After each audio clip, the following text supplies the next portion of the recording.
everybody, and welcome to From the Mezzanine. I'm your host, Lindsay Stone. From the Mezzanine is the Broadway podcast for the Broadway fans, where we talk about all things Broadway news, Broadway grosses, and let's be honest, all of the tea and gossip that happens week to week in the Broadway stratosphere. How is everybody doing tonight? Oh my gosh, I hope y'all are doing fantastic. I am coming to you today with great, big, monstrous news that I have been holding on to near and dear to my heart. And today I am releasing it for all of you to enjoy. And I know, let's build up anticipation. I know so many of you guys have helped me get to this point, and I am super excited to announce that From the Mezzanine is starting a Patreon channel. Yay! So if you're unfamiliar with Patreon, it is a place where you can support the creators that you love, and usually it means you get something out of it, as in more content, some extra incentives to support them. And From the Mezzanine has not had a feature like this for the nearly 2 years that I have been doing this podcast. And so I'm super duper excited for what the future holds with this Patreon channel. Let me tell you guys, I am putting my whole entire heart and soul into this Patreon channel. I have been working literally around the clock, actually around the clock, to get all of this content together for you guys, to set it up just right and make sure that this is something that my special listeners, my lovely, amazing listeners will benefit from. So let me tell you a little bit about what you can expect on the From the Mezzanine Patreon channel. So I am going to do an after chat that will follow nearly every single podcast, where it's a little bit more unhinged, a little more personal, and not quite as, let's say, produced, and just more for fun, and where you can kind of hear my real opinions. And that's not to say that on the podcast I'm not sharing my true feelings. It's just this goes out to so many people, and the Patreon channel are the guys and girls who know me well and have listened for a long time, and they're not going to judge me if I say something off the cuff. Anyways, I have already recorded 2 after chats that are on the Patreon channel right now. And so go and listen to those there once you become a patron. The after chat is called Meet Me at the Stage Door. And I'm also going to have some friends of the pod on. The episode up there right now is with Bryn, and I was cackling. I was sending her clips of it last night, and we were both just like dying laughing because it was so funny. So that is called Meet Me at the Stage Door. And the reason I gave it that name is because after a show, you meet up with your friends at the stage door, and that is where you really get into the nitty gritty about, what did you think? How were they? Who should win the Tony? You know what I'm saying? And so that's where we're going to just kind of have the hush-hush conversations. And then also I've got some other cool segments that I have planned for Meet Me at the Stage Door. So that is our after chat. That is going to be a huge part of the extra Patreon content. And then additionally, I'm doing so many Broadway vlogs. I've already got 2 up right now that feature whenever we went to go and see Water for Elephants and Kimberly Akimbo. And I recorded one just this past weekend about what we are going to be talking about today, seeing Lin Manuel Miranda. And so that is all already there on the Patreon. And then a few other items that I already have set in place over there at the Patreon. We're going to start hearing from our listeners more. I want to have more communication with you guys. So if you become a patron, and what we're calling it is Broadway Besties. So if you become a Broadway Bestie, you will get access to an email and a place where you can leave me a voicemail. Now, these will either be read or played on the podcast, and your email or voicemail can be anything from, oh my gosh, I have to tell you about this new show I found out about and I'm obsessed with. Or it can be like, Lindsay, I've got a trip planned to New York. What show should I see?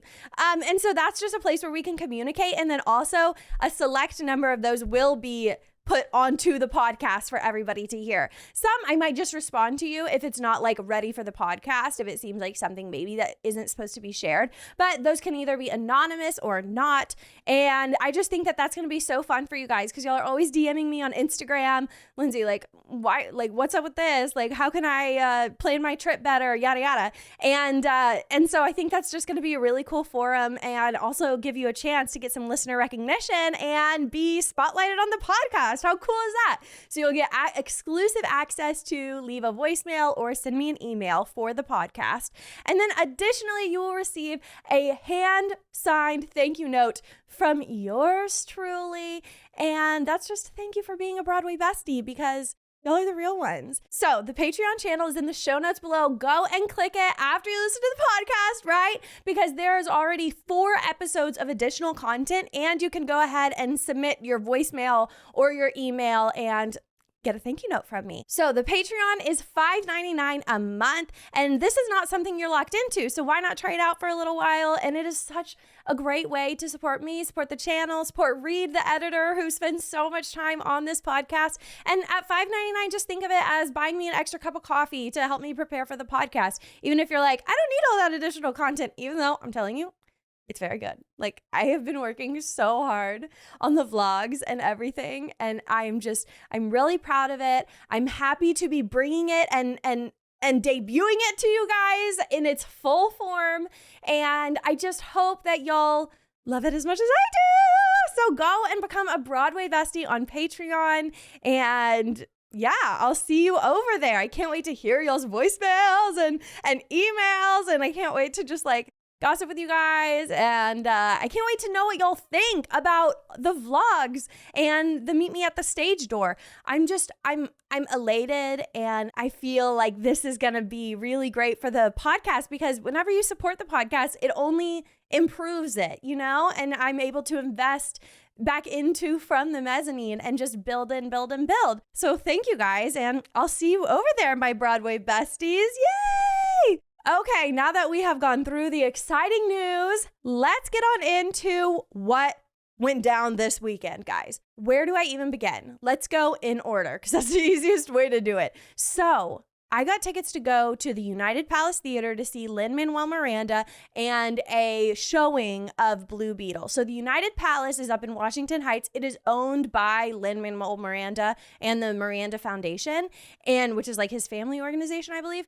And they were completely free, and the United Palace Theater is so beautiful. That is where the Tonys were last year, and I never stepped inside. It's also, fun fact, where Only Murders in the Building was shot, and so I just was like so excited to be in the theater. It was stunning. It was definitely the most ornate theater that I've ever seen before. It was really, really beautiful. And anyways, of course, y'all know I went to see Lin, and he was interviewing the director of the DC movie, Angel Manuel Soto, and he was an incredible genius, Angel was, and it was great to see these like genius minds just talk back and forth, and it was such a great, awesome, unique thing to go and do. But also I just had to go and see Lin. I was like, a free ticket to go and see Lin. He was so charismatic and so cute. If you're a Broadway bestie on the Patreon, I put so many videos in the vlog about Lin being just a little cutie pie. And anyways, it was awesome. I had such a good time. Reed came along with me, and I just like can't believe that I'm just casually seeing Lin on the weekend, right? It was so cute. He was making all of these musical theater like jokes, and it was so cool to see like the community come together. And like after the movie ended, I thought, are people gonna leave because maybe they just came for like the free movie showing? They're not gonna care about seeing like Lin and Angel. But no, everybody stayed, and when Lin came out, everybody like cheered.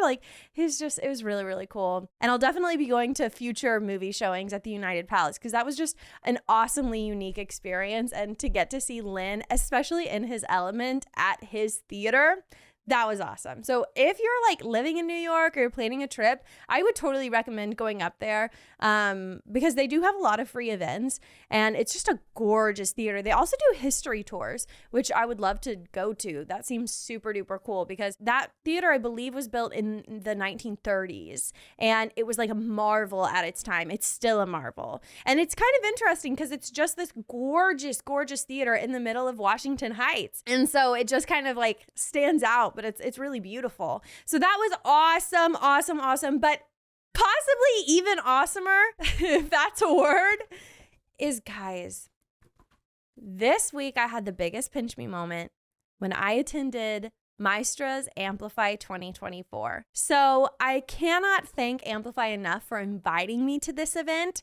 And Bryn was able to come along with me, Broadway bestie Bryn.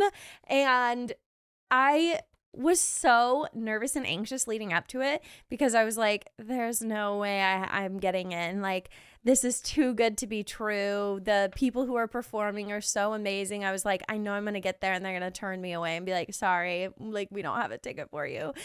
But that is not the case. I got there, said, I think my name's on some list, Lindsay Stone. And she's like, yes, right here. And then they welcomed us in to the Sony Hall, which was a really, really cool venue.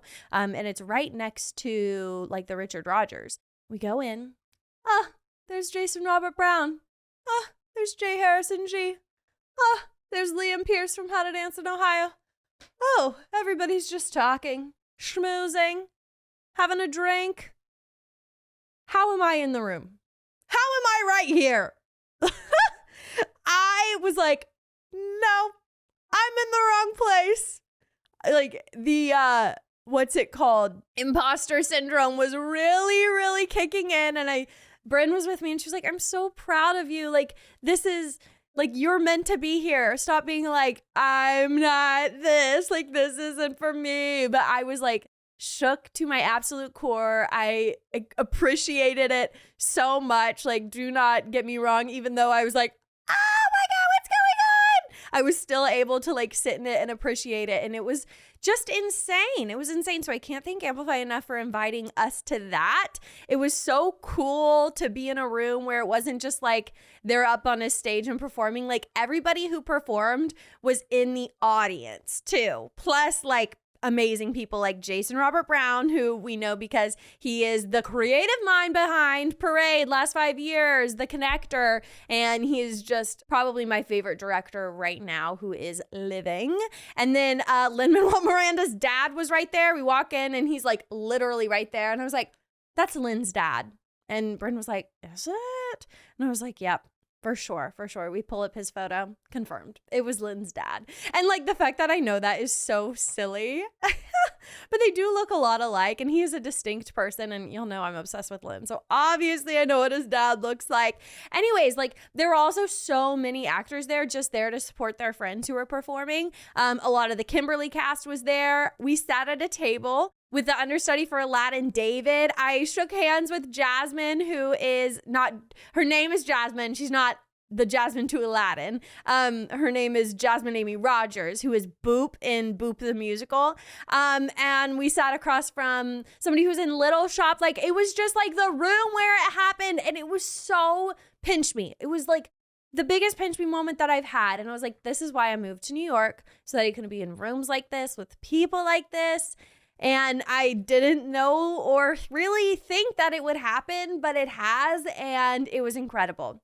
Okay, let's talk about the event, though. I have my playbill in my hands. So the purpose behind this event is to fundraise for those who are in the directory of Maestra. And the people who are in this directory are women and non-binary people who are in the musical theater industry, kind of in any capacity, whether you're in the orchestra or you are a performer or a vocal coach, what have you. And so it's basically just meant to amplify and raise up and bring awareness to these people who are oftentimes looked over in our theater industry that is primarily run by men. And so this directory should be the place where people who are figuring out who they want to be in their orchestra should go to and make sure that they are being equitable and inclusive and bringing all kinds of people in rather than looking in one solid direction of the people who have been given these opportunities before. So anyways,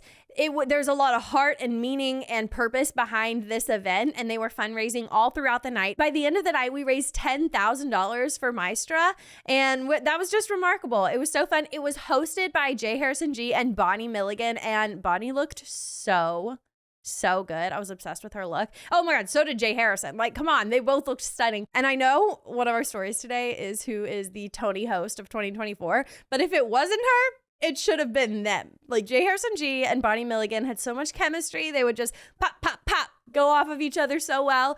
And so anyways, I was like, I wouldn't be surprised if they are going to be the Tony hosts at some point. But we got a lot of FaceTime with them. They were so funny and so cool. I'm going to just tell y'all about some of my highlights. So actually, I didn't even mention John Cardoza. We like got out of the bathroom before it started, and like John Cardoza was right there. And I was just like, I can't, like, this is crazy. I was like, you're kidding me. I was like, if Jeremy Jordan shows up, I'm going to poop my pants. But John Cardoza was right there, and I was just like, okay, like, I guess that's casual. Like, it's cool. Like, John Cardoza, just like, we're at the same event, like, no big deal. Anyways, one of my outstanding performances had to be I Want to Go Back from The Notebook, and that was performed, of course, by Joy Woods and Jordan Tyson. And this is a beautiful, beautiful song. Come back for dinner. And anyways, I am still in here. Sorry, I guess I wasn't done. But golly geez, are they just amazing performers. I do think if/when they release a cast album for The Notebook, that I might be on board and I might be listening to that thing, because maybe the music is better just audibly, you know? So I'm going to give it a chance when that cast album comes out. Anyways, that was great. Of course, one of the outstanding performances of the night, without a doubt, was Liam Pierce singing Building Momentum, the very beginning. He sings that like he has been singing it on Broadway every single night. Like, he is so good, and I just can't. Like, we also were leaving the bathroom, and Liam Pierce just walked like in between us. And you just know what Bryn and I's reaction was. We were just like, oh my God. Hi, Liam. Like, where are you going? Can we come too? He looked so good. I know he has a girlfriend, guys. I'm literally a fiance. But, no words. No words. He is everything. He is so everything. But his voice is just the cherry on top of his looks. And he was so freaking good. And that was awesome to be able to hear Building Momentum one more time. Hopefully it's not the last time, but it was just a reminder of the awesomeness that is How to Dance in Ohio. Also, I have to say, so the Aladdin who is sitting at our table, David, his boyfriend, Jay Armstrong Johnson, who was in Parade, actually, he sang Run Away With Me. We could be a ride out of town, which it was beautiful because he was singing it to his boyfriend at our table. And I was just like watching the boyfriend watch his boyfriend on stage. And I was just like, this is beautiful. Like, I'm so happy to be watching this love song happen right now. It's really, really lovely. Oh, also John Cardoza's reaction watching the Notebook girlies sing their song was so cute. He was just beaming with joy. Like, his smile watching them was so beautiful. Oh man, it was the best night. I hope I'm not giving you guys FOMO. Oh my gosh, I have to also say that Sushma Saha performed a song called I Don't Look, which is from Interstate. And this is in the vlog. It was so good. I love this song. I need to look up this musical Interstate because I am obsessed with this song. And they were such a fun performer. They were in 1887 or whatever that musical was that came out 1776. Oh my God, that sounded so stupid. But she was a great performer. I loved their performance. Okay, and then obviously like the highlight of the night is Santino Fontana, who sang Love is an Open Door. I posted the entire video on my TikTok, guys, at From the Mezzanine, and I just like no words. Like, I have loved Santino Fontana since I was in college, y'all. Whenever he was on one season of Crazy Ex-Girlfriend, and then he was Hans in Frozen, or I guess it was reverse. But oh my gosh, it was so pinch me to see him. And he sang it so funnily. Like he was doing like, can I just say something crazy?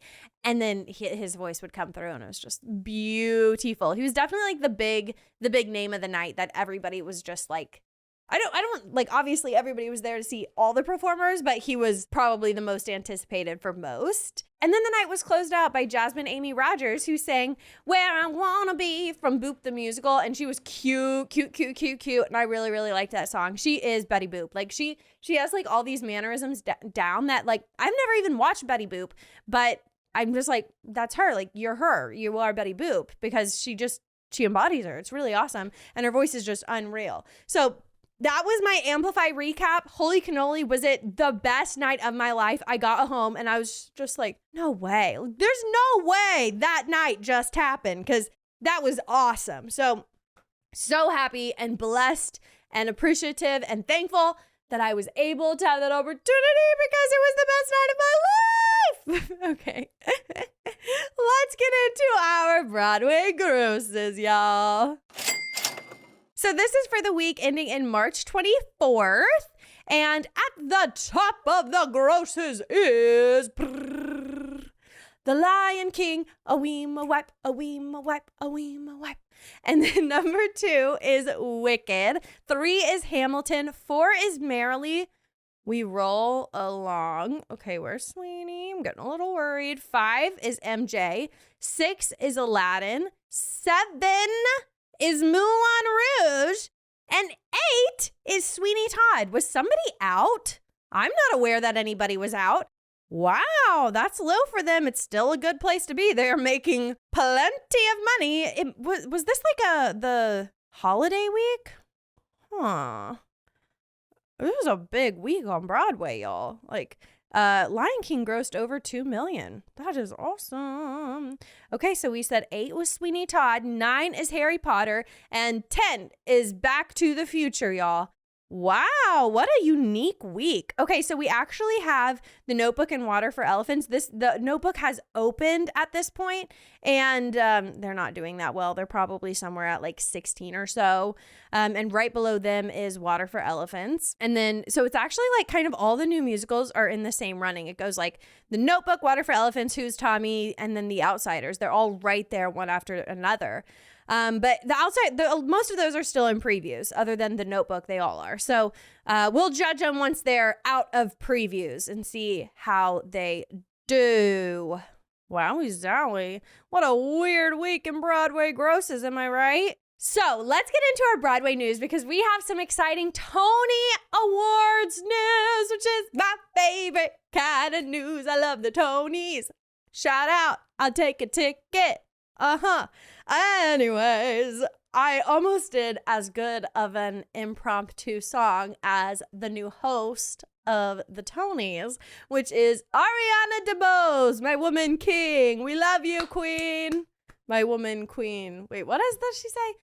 Angela Bassett did the thing. Viola Davis, my woman king. I feel like I'm not getting that right. But well, anyways, this is Ariana DeBose's 3rd time hosting the Tonys. She is such an amazing host, all jokes aside. She is so natural. Last year was whenever they had like the writer's strike going on and everything, and so they didn't have a script, and she just was flawless. I thought she did an amazing job. She's super charismatic, and she's got like a very just organic and natural tone to her. She's like really easy to talk to, and she's not like kind of host. She's like a everyday incredible, genius, talented woman, you know? But she's really just a natural at the hosting thing. And so I'm really happy that she is the host. I will say, me and Bryn were praying it was going to be Bud and Doug from Gutenberg because they would have been so funny and good. And if they were like, if Josh Gad and Andrew Rannells were like in character, that just would have been the best ever. Anyways, I'm thinking about it now and it's making me giggle. So I'm sad it's not them because that would have been like a jackpot home run. Awesome situation. But oh well, it's Ariana DeBose. I am not sad about that. She is such a natural at the hosting gig. And always her openers, her last year, it was just like a dance number. the Tony opening number, and it was really lovely. And so I'm excited to see what she does this year. I'm really happy she's the host. So this year's Tonys is taking place on June 16th at the Lincoln Center. I'm sad it's at the Lincoln Center. I loved it last year in Washington Heights. One, because the community all got involved and everybody was like standing at the barricades watching. Two, also because it was kind of out of the way. And so it was mainly like the Washington Heights community who was there to watch like on what was going on. Because we just stood at barricades and watched everybody walk the carpet and walk into the United Palace, which was so cool. I love doing that. Saw so many famous people. Denzel Washington for one. I'm sad it's at Lincoln Center because that's literally like in Upper Midtown. And so it's going to be a madhouse if I don't get tickets, even though like I want tickets so bad. Not me like getting on my hands and knees and begging. But if I do in fact have to stand at the barricades again, I'm sad it's at the Lincoln Center because I'll be one of a million. There will be so many other people there. And just the fact that it was out of the way last year, there weren't that many onlookers. But yes, it is at the Lincoln Center, June 16th. Here's a little tidbit and how you can prepare for the Tony Awards. So it is going to be streamed in 2 parts again, which like, I don't know why we're doing that, but whatever. With the Tony Awards Act 1, and that'll be on Pluto TV. And then it will move to CBS for the actual Tony Awards. So the awards actually happen once it moves over to CBS. So it's like you can watch the free thing on Pluto and get hooked, and then you're gonna have to get CBS and watch it there.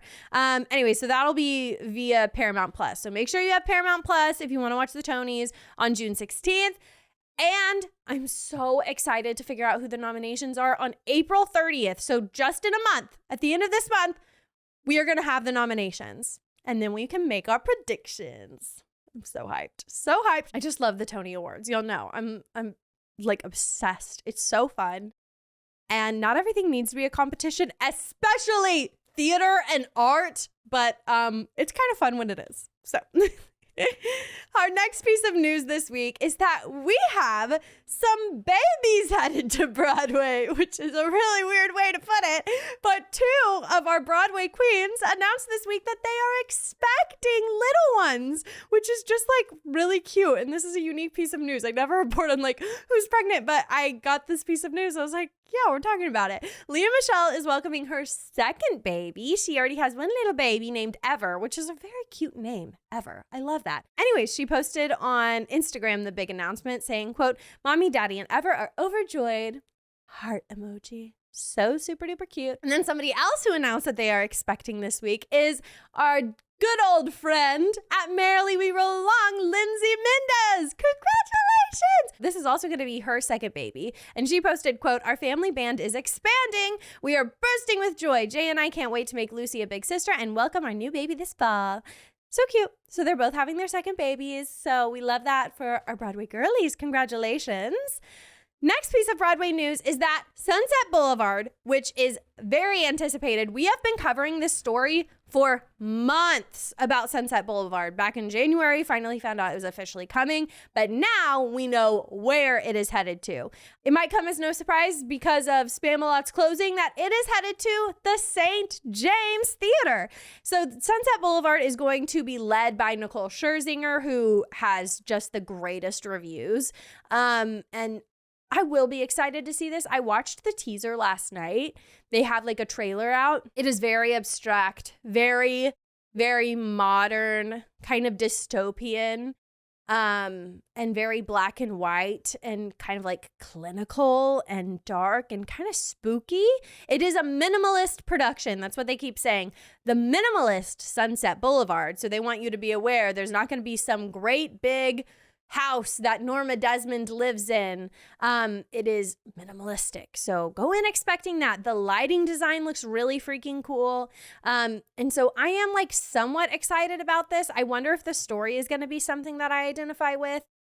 But nevertheless, Nicole Scherzinger has such amazing reviews. So let's get back to it. So the previews are going to begin September 28th. So it'll be next Tony season. So she will not be in the running this year.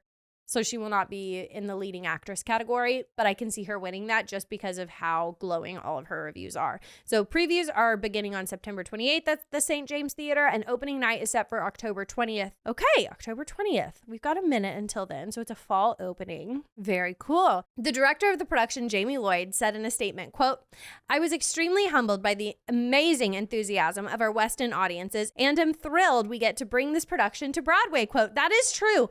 It got great reviews over at the West End. And I was seeing a lot of like Broadway folks who were posting and saying like this was the greatest production that they have ever seen. And so I've got really high hopes for it. It is minimalistic, which isn't really my vibe, but if it's amazing, it's amazing. The choreography looks awesome. Like, I don't know what to expect entirely, but I think it's going to be really, really awesome. And if you're not familiar with the plot of Sunset Boulevard, first, I would recommend reading the book, Singular Sensation. I love that book. I read it cover to cover. It was so good. It's all about kind of like the 80s and 90s of Broadway, and he does a huge piece about Sunset Boulevard. It's, an Andrew Lloyd Webber production, and whenever it came out, it was full of controversy. I do believe that it flopped, but a lot of huge women such as Patti LuPone were vying for this role, and there was a lot of drama involved. So it's got a really cool backstory. Maybe I can do a story from the stage and tell y'all about it, because I was really taken by the history of this production. But to quote the Playbill article about what the plot is about, quote, Lloyd Webber's Sunset Boulevard is based on the 1950s Billy Wilder movie of the same name, which featured Gloria Swanson as the reclusive Norma Desmond, who falls in love with an unlucky writer, Joe Gillis, who happens upon her home by accident. So that's like a super vague description of this plot. I would definitely recommend reading Singular Sensation, because it is a singular sensation. Okay, and our last news story is also taking place at the St. James Theater. This is that the production Illinois is coming to Broadway. We have, everybody, brace for cover. We have a last minute arrival to this Tony season, and it is Illinois. Whoa, were there not enough? No, I'm just kidding. I'm excited for them. I'm happy that something is filling up the St. James, I guess, because Spamalot has to leave this week. But anyways, yes, it is headed to Broadway. It has been playing off Broadway at the Park Avenue Armory. And Bryn told me the other day that like so many celebrities were there. I think it was Jonathan Groff, Leah Michele, Busy Phillips, all in one night. It was star-studded. And this is a choreography musical, a dance musical, which I don't know if I've ever seen something like that. And it uses the music of Sufjan Stevens and his album Illinois. And there's an 11-member band, there are 3 vocalists, and impressionistic choreography. And the plot covers this group of friends who are huddled around a campfire, and they are sharing stories of their first love, grief, and growing up. Interesting, right? The production pictures look kind of Rent-y, but I don't really understand what a dance musical is. Obviously, there's going to be music because it's about this person's album, but are the dancers singing? It says 3 vocalists, so maybe they're singing what the dancers are doing. I'm lost, as y'all can probably tell. Nevertheless, it is directed and choreographed by Justin Peck, who won the Tony Award actually for Carousel and is the choreographer for the New York City Ballet. And in a statement, Justin Peck said, "We are absolutely thrilled to bring Illinois to the St. James Theater on Broadway. This project has been ruminating in my mind for nearly 20 years, which makes this moment even more sublime." So, like I said, it is playing off Broadway right now. As of April 24th, it will not even have previews. It will begin performances, baby. I guess they're treating their off-Broadway performances kind of as their previews, although I'm sure that they're going to get some rehearsals in, but no previews for Illinois. They're ready to go. April 24th, they are opening that night, and it is a strictly limited engagement because, like we just said, Sunset Boulevard will be taking its place at the St. James Theater. So this will be going up until August 10th. So interesting. That gives like basically a month and a couple of days to Sunset Boulevard to like move in and start rehearsals in the space. Wow, the St. James Theater is just popping them in and popping them out. Spamalot, boom. Illinois, boom. And then Sunset Boulevard, like they must be a premier theater to get booked. But wow, yeah, I'm excited about this. I think it's a super unique concept. You see a lot of the same things on Broadway. You don't see a lot of different things. So I'm really happy there's a dance musical coming on. I wonder if that's what that other production that was that Bob Fosse musical, Dancin'. I wonder if that was considered a dance musical. This is a new concept that's foreign to me. I'm really curious. And by the way, guys, it is spelled out like Illinois. But I've seen that is actually still pronounced Illinois. There are many unknowns with this show, but cool. I think that they probably have secured their bag in terms of the choreography, Tony, if they are, in fact, a dance musical, which makes me sad because Hell's Kitchen's choreography is out of this world. But I think this will probably be pretty cool. We'll see. Hopefully they do like 30 under 30 or something and I'll be able to go and check it out because I would like my questions to be answered, Illinois. I'm very curious about your production.